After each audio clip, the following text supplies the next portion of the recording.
Very much. ముఖ్యంగా ఈరోజు Telangana knowledge centre and research ఆధ్వర్యంలో గోసుల సీనన్న గారు ముందుగల నా దగ్గరకు వచ్చి అన్న ఈ ప్రోగ్రాం పెడుతున్నామని అనుకుంటే అది చాలా అద్భుతంగా ఉంటుంది. ఏ రాజకీయ పార్టీ కూడా సాహసం చేయలేదు. మీరు వెళ్ళండి, విజయవంతంగా మనం సక్సెస్ చేద్దాం. చాలా అద్భుతమైనటువంటి సబ్జెక్టు. 20 నెలల్లో దాదాపుగా 105 మంది విద్యార్థులు చనిపోయినటువంటి పరిస్థితులు ఈ తెలంగాణ రాష్ట్రంలో కనబడుతున్నాయి. పేరెంట్స్ కమిటీని పిలవండి, మిగిలినటువంటి మేధావులను, కొంతమంది విద్యా సంస్థల ఫౌండేషన్ నడుపుతున్నటువంటి విద్యావంతులను పిలవండి, చాలా బాగుంటుందని అన్నప్పుడు నిజంగా నేను ఈ చాలాసార్లు ఈ విద్యార్థి దశ నుంచి దాదాపుగా 20-22 సంవత్సరాలలో విద్యార్థి దశ నుంచి ఈ ప్రెస్ క్లబ్లో చాలాసార్లు ఈ రౌండ్ టేబుల్ సమావేశానికి వచ్చి ఉంటా. కానీ మాట్లాడిన వాళ్ళు మాట్లాడినట్టు వెళ్ళిపోతుంటారు. కానీ మాట్లాడిన వాళ్ళు కూడా మళ్ళీ దాదాపుగా 3 గంటల 2 గంటలైందా 3 గంటల పాటు ఎవరు కూడా కదలకుండా మీరు అందరు ఉన్నారంటే మీ అందరికీ నిజంగా మీ అందరి కమిట్మెంట్కు మీరు ఇస్తున్నటువంటి స్పిరిట్కు పేరు పేరున నేను శిరస్సు వంచి నమస్కారాలు తెలియజేస్తాను. వాన కూడా చాలా అద్భుతంగా సహకరించింది. ఇది మా శ్రవణన్ అంటుండు, ఇది శుభ పరిణామాలు, విద్యార్థుల సమస్యల పరిష్కారానికి ఒక మెట్టు అని. నిజంగా అట్లా జరగాలని కూడా నేను ఎంతో మనస్ఫూర్తిగా ఆశాభావం వ్యక్తం చేస్తూ ఉన్నాను. బేసిక్గా నేను ఈ గురుకులాలు సోషల్ వెల్ఫేర్ హాస్టల్స్ వచ్చినప్పుడల్లా నాకు ఒకటి గుర్తొస్తుంది. నేను ఈ స్థాయికి రావడానికి ముందుగా నేను సోషల్ వెల్ఫేర్ హాస్టల్లో చదువుకున్నా. ఆ రోజున్న పరిస్థితి ఏంది, ఎప్పుడు దొడ్డు కారము పురుగులన్నం. ఈ పురుగులను ఒకవైపు వేరాలే, మేరిగలను ఒకవైపు వేరాలే, రాళ్ళను ఒకవైపు వేరుకుంటూ రోజు 3 పూటలు తినాలి. ఇదొక పెద్ద పనిష్మెంట్. ఈ పనిష్మెంట్ నుంచి బయటపడడానికి నేను 6th క్లాస్ నుంచి ఈ చదువు ఎప్పుడు అయిపోతుందని నేను చాలాసార్లు బాధపడేవాడిని. ఒకరోజు నన్ను పరామర్శించడానికి మా అమ్మ వచ్చింది. మా అమ్మ వచ్చి మేము తింటున్న అన్నమే ఆమెకు కూడా పెట్టింది. మా అమ్మ కళ్ళల్లో నీళ్ళు తెచ్చుకొని ఏం తక్కువైంది బిడ్డ, ఇంటికాడ పోయి చదువుకుందాం పానన్నది. కానీ చదువు మీద ఊర్లల్లో ఉంటే వీడు చెడిపోతాడు, ఊర్లలో ఉండొద్దు, వీడికి గిట్లుంటేనే బాగుపడతాడని మా నాయన ఆలోచన. ఎట్లనే చేసి 10th క్లాస్ వరకు ఆ రోజు ఉన్నటువంటి పరిస్థితులకు అనుగుణంగా 20-25 ఏళ్ళ కింద ముచ్చట ఇలా మనం మాట్లాడుకుంటున్నాం. ఇవన్నీ జరిగిన తర్వాత తెలంగాణ రాష్ట్రం కోసం కొట్లాడినాం. తెలంగాణ రాష్ట్రం వచ్చిన తర్వాత ఈ మాట ఎందుకు చెప్తున్నంటే, తెలంగాణ రాష్ట్రం వచ్చిన తర్వాత మొదటిసారి తెలంగాణ ప్రభుత్వం ఏర్పడ్డ తర్వాత కేసీఆర్ గారు ముఖ్యమంత్రి అయిన తర్వాత ఈ మన ఫైనాన్స్ మినిస్టరు ఈటల రాజేందర్ అన్న అయిన తర్వాత నేను, మా బాలకృష్ణమను, కిషోర్ గారు, కొంతమంది చాలామంది, మా బొంతురామన్, ఆ రోజు ఇలా అందరం కూడా కలిసి మేమందరం సోషల్ వెల్ఫేర్లో చదువుకున్నటువంటి స్టూడెంట్స్ము ఈ రోజు వరకు కూడా దొడ్డు బియ్యం పెడతా ఉన్నారు, దొడ్డు కారం పెడతా ఉన్నారు, పురుగులన్నం పెడతా ఉన్నారు. ఇది ఎట్లన్నా చేసి సన్న బియ్యం పెట్టేటువంటి ఒక పథకం తీసుకురండి. ఇక్కడ చదివేటోళ్ళు ఎవరంటే ఎస్సీలు, ఎస్టీలు, బీసీలు, మైనార్టీలు, ఆర్థికంగా సామాజికంగా వెనుకబడినటువంటి విద్యార్థులు, ఆర్థిక స్తోమత లేని తల్లిదండ్రులు ఈ హాస్టళ్లలో చదివిపిస్తున్నారు. కాబట్టి ఆ కుటుంబాలకు అండగా నిలబడాలంటే ఇది ఒక గొప్ప సాయం చేయండి అని ఈటల రాజేందర్ గారితో మీరు ఎట్లనే చేసి ముఖ్యమంత్రి గారితో మాట్లాడండి అని మేము ఆయనతో చిట్చాట్లో కూర్చున్నాం. ఆ రోజు ఆర్థిక శాఖ మంత్రిగా ఉన్నటువంటి ఈటల రాజేందర్ గారు ఒక మాట అన్నారు, నేను కూడా హాస్టల్లో చదువుకున్నోనే కదా తమ్మి, డెఫినెట్గా నేను ముఖ్యమంత్రి గారికి చెప్తా అనేసి ముఖ్యమంత్రి గారు పోయి ఈ సన్న బియ్యం కార్యక్రమాన్ని తీసుకుని 286 గురుకులాల నుంచి 1226 గురుకులాలకు పెంచుకున్నాం. 1,60,000 విద్యార్థులు ఉన్నటువంటి 2014 సంవత్సరానికి గాను 6,50,000 మంది విద్యార్థులకు మనము విద్యార్థుల సంఖ్యను పెంచుకున్నాం. ఈ సంఖ్యను పెంచుకునేటువంటి క్రమంలో గురుకులాలు ఒక ప్రతిష్టాత్మకంగా తీసుకోవాలి. గురుకులాల్లో చదువుకున్నటువంటి విద్యా బోధన కానీ, వారి యొక్క ఆహారపు అలవాట్లు కానీ, వారి యొక్క దినచర్యలో కానీ నాణ్యమైనటువంటి చదువుతో పాటు నాణ్యమైనటువంటి భోజనం కల్పించాలన్నటువంటి ప్రభుత్వాన్ని నిర్ణయం తీసుకున్నాం. గతంలో మనం అందరం కూడా చూసినాం. నేను యూనివర్సిటీలో చదువుకున్నప్పుడు రోజు హాస్టల్ మెస్సులు పెంచాలని, కాస్మోటిక్ ఛార్జ్ని పెంచాలని, బాత్రూమ్లలో నీళ్ళు వస్తలేవని, తాగడానికి నీళ్ళు వస్తలేవని అనేకసార్లు రాజశేఖర రెడ్డికి ప్రభుత్వం ఉన్నప్పుడు 100 రూపాయల మెస్ ఛార్జీలు పెంచమని 100 సార్లు కొట్లాడినాం. ఒక్కసారి కూడా పెంచినటువంటి దాఖలాలు లేవు. ఇవన్నీ ఒకేసారి మనము మెస్ ఛార్జీలు పెంచిండ్రు, కాస్మోటిక్ ఛార్జ్ పెంచిండ్రు. గురుకులాలను దేశానికి ఆదర్శంగా నిలబెట్టాలనేటువంటి ఒక చారిత్రాత్మకమైనటువంటి నిర్ణయాలతోని గత ప్రభుత్వం ప్రయత్నం చేసింది. ఇలా సడన్గా ఏమైందో ఏమో నాకు అర్థం కాదు, కానీ 25 ఏండ్ల కింద ఈ 30 ఏండ్ల కింద ఏ పరిస్థితి అయితే నెలకొన్నదో ఇలా పొద్దున్న లేస్తే విద్యార్థులు ఏ సమస్యలతోని బయటకు వస్తున్నారంటే, ఇలా అన్నముల్ల పురుగులు వచ్చినాయి, ఇలా అన్నముల్ల మెరిగలు వచ్చినాయి, ఇలా అన్నముల్ల కూర లేదు. ఇవన్నీ పరిస్థితులు విద్యార్థులు చూస్తూ ఉంటే నిజంగా ఈ దేశంలో దేశానికి స్వాతంత్రం వచ్చి 76 సంవత్సరాలల్లా మళ్ళీ ఈ బడుగు బలహీన వర్గాల పేద బిడ్డలు ఏం మాట్లాడుతున్నారంటే, మాకు కడుపు నిండా అన్నం పెట్టండి మా విద్యార్థులకని ఈ పేద విద్యార్థులు అడుగుతున్నారు. అంటే ఈ దేశం ఏ పరిస్థితులు ఉందో, ఈ రాష్ట్రం ఏ పరిస్థితులు ఉందో మనం ఒకసారి ఆలోచన చేయాలి. నేను అడుగుతా ఉన్నా, ఎస్సీ ఎస్టీ బీసీ మైనార్టీ బడుగు బలహీన పేద బిడ్డలకు కడుపు నిండా 3 పూటల భోజనం పెట్టలేనటువంటి ఈ ప్రభుత్వం ఉంటెంత లేకపోతే ఎంత అంటున్నా నేను. 100 మంది విద్యార్థులు 20 నెలల్లో చనిపోయినరు అని అంటే ఈ ప్రభుత్వం ఎందుకు నిర్లక్ష్యం వహిస్తుంది అని అడుగుతా ఉన్నాం. ఒకటేసారి 10 సంవత్సరాలు పరిపాలించిన తర్వాత, ఒక ప్రభుత్వం మారిన తర్వాత విధి విధానాలు అట్లే ఉంటాయి, అధికారాలు అట్లే ఉంటాయి, చట్టాలు అట్లే ఉంటాయి, చట్టాలను అమలు చేసేటువంటి అధికారులు అట్లే ఉంటారు. కానీ ఒకేసారి స్విచ్ ఆఫ్ అయినట్టుగా విద్యార్థుల పరిస్థితి ఒక గందరగోళమైనటువంటి పరిస్థితి ఎందుకు వచ్చింది అని అడుగుతా ఉన్నాం. ఈ పరిస్థితికి కారకులు ఎవరు? పొద్దున్న లేస్తే ఈ 20 నెలల్లో చావులు వినబడనటువంటి, ఆత్మహత్యలు లేనటువంటి, ఫుడ్ పాయిజన్ జరగనటువంటి రోజు పేపర్లో చూడనటువంటి రోజు అయితే నాకు కనబడట్లేదు. ఎందుకు ఇది దాపురించింది? నేను ఎస్సీ కమిషన్ చైర్మన్గా ఉన్నప్పుడు మా కమిషన్ ఆఫీస్కు దాదాపుగా చాలామంది నాకు గురుకులాలలో మా అబ్బాయికి సీటు దొరికితే చాలు అని తల్లిదండ్రులు ఎక్కడెక్కడో ఉంచి, ఎక్కడ ఆసిఫాబాద్ నుంచి, ఆదిలాబాద్ నుంచి, ఖమ్మం నుంచి, కొత్తగూడెం నుంచి, భద్రాచలం నుంచి పేరెంట్స్ మా ఆఫీస్కి వచ్చి లెటర్స్, రికమెండేషన్ లెటర్స్ తీసుకొని ఆ గురుకులాల సెక్రటరీ, బీసీ సెక్రటరీ, మైనార్టీ సెక్రటరీకి వెళ్ళి ఆ విద్యార్థుల యొక్క అడ్మిషన్ తీసుకునేటువంటి పరిస్థితులు మనం చూసినాం. ఈరోజు గురుకులాల సెక్రటరీ ఫోన్ ఎత్తారు, మైనార్టీ గురుకులాల సెక్రటరీ ఫోన్ ఎత్తారు.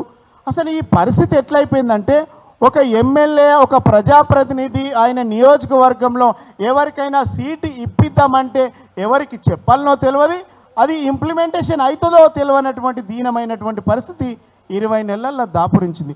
అది కాదు, ఈ 20 నెలల్లో సీటు సంగతి దేవుడెరుగు. నేను దాదాపుగా 564 మంది విద్యార్థులకు గురుకులాలలో నా సొంతంగా ఎస్సీ ఎస్టీ కమిషన్ ఆఫీస్ నుండి మైనార్టీ గురుకులాలు, ఎస్సీ గురుకులాలు, ఎస్టీ గురుకులాలు, బీసీ గురుకులాల విద్యార్థులకు లెటర్లు ఇచ్చి అప్పుడు ఉన్నటువంటి గురుకుల సెక్రటరీకి ఇచ్చి 564 మంది విద్యార్థులకు మేము విద్యాదానం ప్రదానం చేసినాం. ఎందుకంటే గ్రామీణ ప్రాంతంలో ఉన్నటువంటి విద్యార్థులు కొంతమందికి తల్లిదండ్రులకు చైతన్యం లేక ఆ ఎగ్జామ్స్ పాస్ కాకపోవచ్చు. కానీ నేను కింది నుంచి వచ్చిన కాబట్టి నాకు 10th క్లాస్లో సీటు దొరకడానికి దాదాపుగా 45 రోజులు పట్టింది. 10th క్లాసులో 9th క్లాస్ నుంచి 10th క్లాస్కు ఒక స్కూల్ మార్చినందుకు 45 రోజులు, అంటే జూన్ 14 తారీఖు స్కూల్ రీఓపెన్ అయితే ఆగస్టు 1st వీక్ వరకు నాకు అసలు అడ్మిషన్ దొరకలే.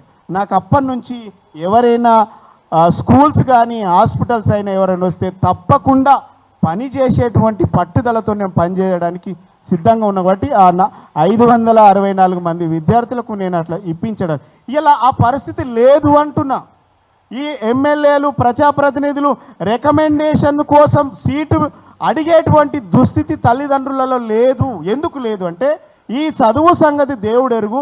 నా బిడ్డ ఇంటికొచ్చి బతికితే చాలు, నా బిడ్డ ప్రాణాలతో బయటపడితే చాలు అనేటువంటి పరిస్థితి తల్లిదండ్రులు కోరుకుంటున్నారు. ఇది కాదు కదా, ఎస్సీ ఎస్టీ బీసీ మైనార్టీ పిల్లలు ఏం పాపం చేసిండ్రు? ఆ తల్లిదండ్రుల కడుపు శోకం మిగులుస్తుంది ఈ ప్రభుత్వం అని అడుగుతా ఉన్నాను. ఇలా ఇంతమంది దీంట్లో రాజకీయాలు లేవు. ఇక్కడ ఎవరిని విమర్శించాల్సినటువంటి అవసరం మాకు లేదు.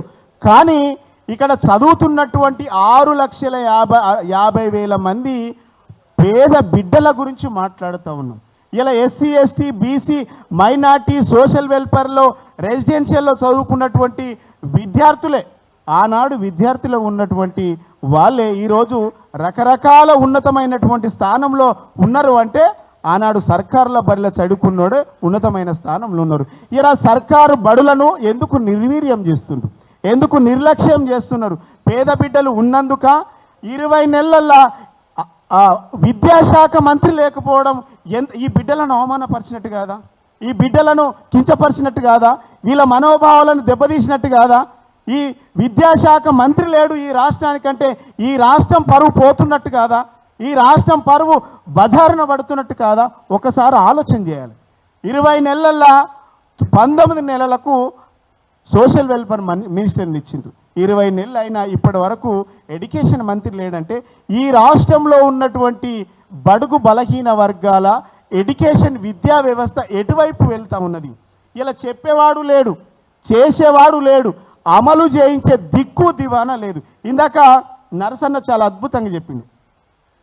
పేరెంట్స్ కమిటీలు ఉండే, పేరెంట్ కమిటీల వల్ల మా పిల్లలు మంచి ఆరోగ్యంగా ఉండాలి, మంచి నాణ్యమైనటువంటి భోజనం తినాలనేటువంటి ఉద్దేశంతో ఆ రోజు పేరెంట్స్ కమిటీ పెట్టిండ్రు. ఎందుకంటే అక్కడ ఉన్నటువంటి స్టాఫ్ మంచి భోజనం పెడుతుందా లేదని గమనించడానికి పేరెంట్స్ వచ్చి క్వశ్చన్ చేసేటువంటి పరిస్థితి ఉండాలని ఆనాడు పేరెంట్స్ కమిటీ పెట్టినాం. ఇలా పేరెంట్ కమిటీ లేదు.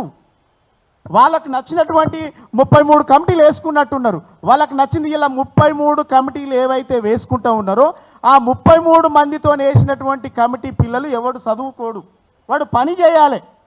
వాడు చదువుకోనికి పంపిస్తున్నామా?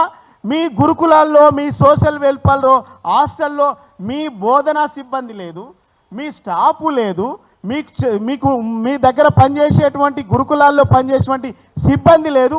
సిబ్బంది లేకుండా ఇలా మా విద్యార్థి బిడ్డలతోని, పేద బిడ్డలతోని చదువుకోవడానికి వస్తే ఇలా వెట్టి చాకిరీ చేపిస్తున్నటువంటి పరిస్థితి ఇలా ఈ రాష్ట్ర ప్రభుత్వం దగ్గర కనబడుతూ ఉన్నది. ప్రతి 80 మందికి ఒక ఉద్యోగి ఉండాల్సినటువంటి నిబంధన ప్రభుత్వంలో ఉంది. 640 మంది విద్యార్థులుంటే ఎంతమంది సిబ్బంది ఉండాలి పని చేయడానికి? ఇలా ఆ పనికి సంబంధించినటువంటి స్టాఫ్ లేకపోవడం కూడా ఆ ప్రెజర్ విద్యార్థుల పైన పడుతుంది. ఒకరో ఇద్దరో ఉన్నటువంటి ఆ స్టాఫ్ పైన కూడా ఈ ప్రెజర్ అంతా పడి వాళ్ళు పని చేయడానికి ఒత్తిడికి లోనవుతూ ఉన్నారు. ఈ ఒత్తిడికి లోన్ అవ్వడం వల్ల వాడు సక్రమంగా ఉంచలేకపోతున్నాడు. మేము గత సంవత్సరంలో ప్రభుత్వాన్ని అడిగి మేమే మా పార్టీ తరపున, ఎందుకంటే నేను విద్యార్థి విభాగంలో పనిచేసిన, ఎస్సీ ఎస్టీ కమిషన్ చైర్మన్కి పనిచేసిన, ఇదంతా ఉన్నది కాబట్టి ఇలా ప్రభుత్వం స్పందిస్తలేదని చెప్పేసి బడిబాట కార్యక్రమాన్ని తీసుకున్నాం. గురుకుల బడిబాట కార్యక్రమాన్ని తీసుకుంటే ఒక్కరు కూడా లోపలికి పోనీయలేదండి. విద్యార్థుల తల్లిదండ్రులను శని ఆదివారాలు విద్యార్థులు తల్లిదండ్రులను కలవడానికి వస్తుండ్రు అనేసి మేము పోతే తల్లిదండ్రులను ఒకవైపు పిల్లలను ఒకవైపు పెట్టి నిర్బంధించి మా మీద కేసు పెట్టిండ్రు. ఆ కేసులు కూడా ఉన్నాయి. అంటే వాళ్ళు టైం వచ్చినప్పుడు అవి ఓపెన్ చేస్తారన్నట్టు. ఎక్కడైతే విద్యార్థులు ఐఐటీలు, IITలు, మెడిసిన్ చదివినటువంటి విద్యార్థులు ర్యాంకులు సాధించినటువంటి గురుకులాలలో మేము వెళ్ళేసరికి విద్యా సంస్థలలో బీర్లు దాగి, మత్తు మందు దాగి విద్యార్థులు స్పృహ దక్కి కోల్పోయి పడుకున్నటువంటి సంఘటనలు కూడా మేము చూసి కళ్ళకు నీళ్ళు తెచ్చుకున్నాం. ఈ విద్యా వ్యవస్థ ఎటుపోతుంది? కేవలం బడుగు బలహీన విద్యార్థులు చదువుతున్నందుకేనా ఈ ప్రభుత్వం ఇంత నిర్లక్ష్యంగా వ్యవహరిస్తుంది అని మేము బాధపడతా ఉన్నాం. ఎందుకు ఇదంతా? ఇప్పటికీ మెస్ ఛార్జీలు 4 నెలల నుంచి కాస్మోటిక్ ఛార్జెస్ ఇవ్వలేదు. ఇప్పటి వరకు 4 టెండర్లు వెలువలేదు. యూనిఫామ్ అంటే ప్రతి సంవత్సరమును మనము 4 జతలు ఇచ్చినాం. 4 జతలు వారానికి 2 సార్లు నాన్ వెజ్ పెట్టినాం. Mutton, chicken, everyday egg. ఇలా పరిస్థితి లేదు. పిల్లలకు నాణ్యమైనటువంటి పౌష్టిక ఆహారం లేదు. ఇక్కడ టెండర్ లేదు. వాళ్ళు ఇష్టారీతిలా జరుగుతూ ఉన్నది. అధికారులకు అవగాహన లేదు. మనం స్పోర్ట్స్ కిట్ ఇచ్చినాం, బ్లాంకెట్ ఇచ్చినాం. నేను ఇవన్నీ ఎందుకు చెప్తున్నా అంటే ఎస్సీ కమిషన్ ఆధ్వర్యంలో దాదాపుగా 114 పర్యటనలు చేసిన నేను. 114 పర్యటనలలో ఏ రోజు ప్రభుత్వం ఏర్పాటు చేసినటువంటి R&B కానీ ఎక్కడైనా సముదాయాలలో నేను పడుకోలే. కేవలం గురుకుల హాస్టళ్ళల్లో మాత్రమే పడుకొని వాళ్ళ సమస్యలు విని పొద్దున్న లేచి వాళ్ళతో బ్రేక్ఫాస్ట్ చేసి వాళ్ళ సమస్యలు తెలుసుకొని నేను ప్రభుత్వానికి రిప్రజెంటేషన్ చేసిన. ఇందాక వర్షం వస్తుంది, కిందికెళ్ళి నీళ్లు గారుతూ ఉన్నాయి, పైకెళ్ళి నీళ్ళు వస్తున్నాయి, కిందికెళ్ళి వరద గారుతూ ఉంది. ఈ సంఘటన నాకు ఒక సంఘటన గుర్తొచ్చింది.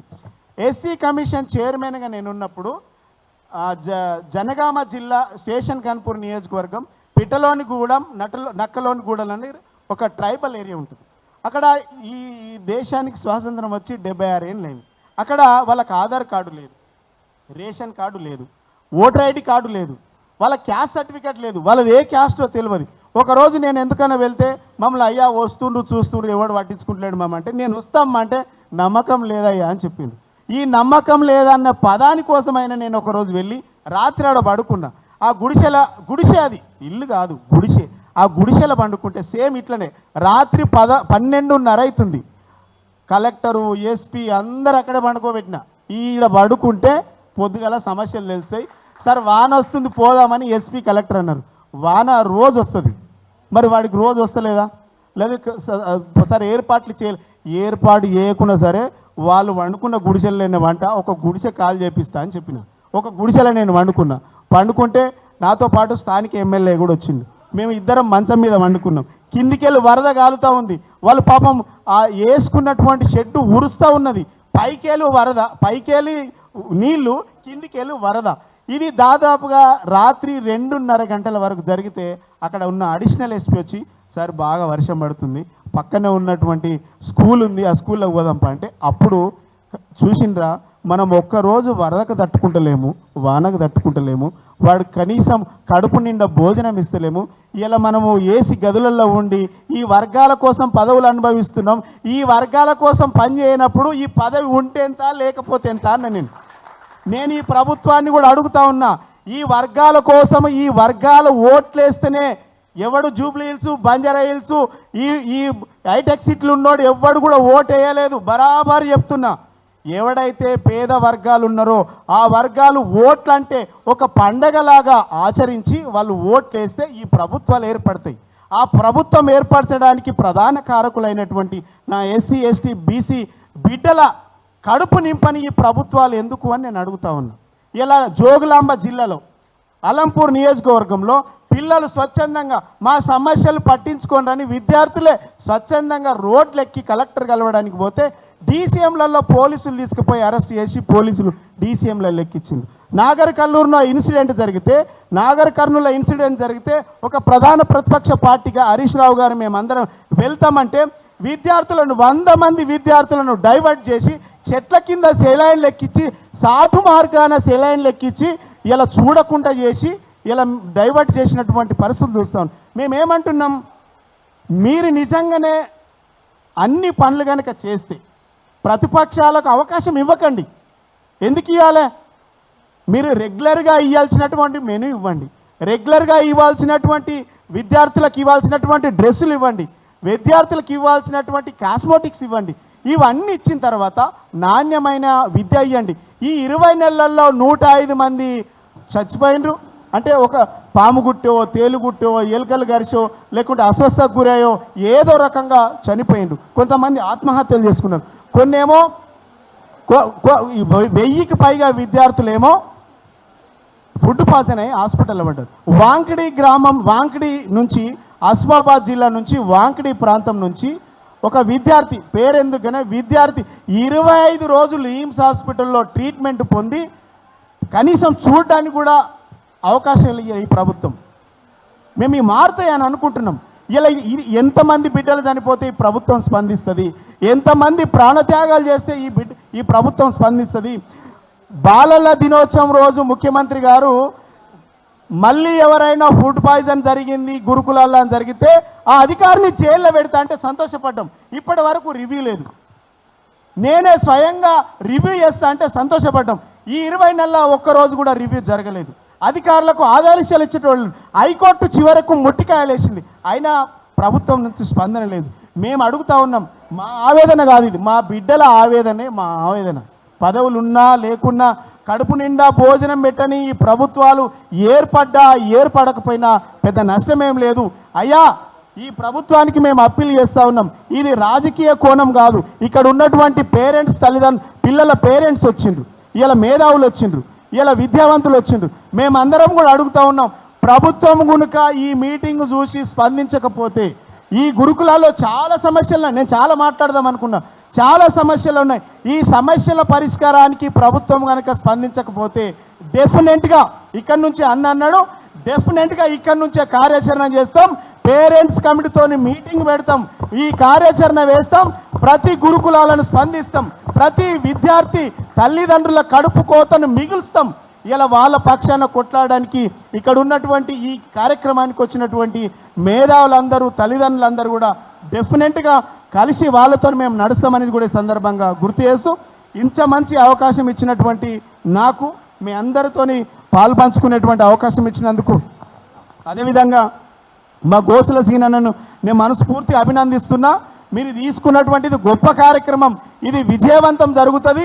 మీరు ముందుకెళ్ళండి, మీ వెనుక మేమందరం ఉన్నాం. అన్న కూడా మాట్లాడిండు, మా అందరం సంపూర్ణమైనటువంటి మద్దతు ఉండాలి. ఒక కమిటీ వేసుకుందాం, ఈ కమిటీ ప్రకారమే జిల్లాలలో పర్యటన చేసి ప్రభుత్వం ఎట్లా దిగిరాదో విద్యార్థుల సమస్యలు పరిష్కరించేంత వరకు డెఫినెట్గా మేము వదిలిపెట్టామనేటువంటి ఒక బలమైనటువంటి నిదానంతో ముందుకెళ్దాం. ఈ అవకాశం ఇచ్చినందుకు మీ అందరికీ కూడా మనస్ఫూర్తిగా ధన్యవాదాలు. సమయం ఎక్కువ తీసుకున్నందుకు క్షమించాలి. జై తెలంగాణ.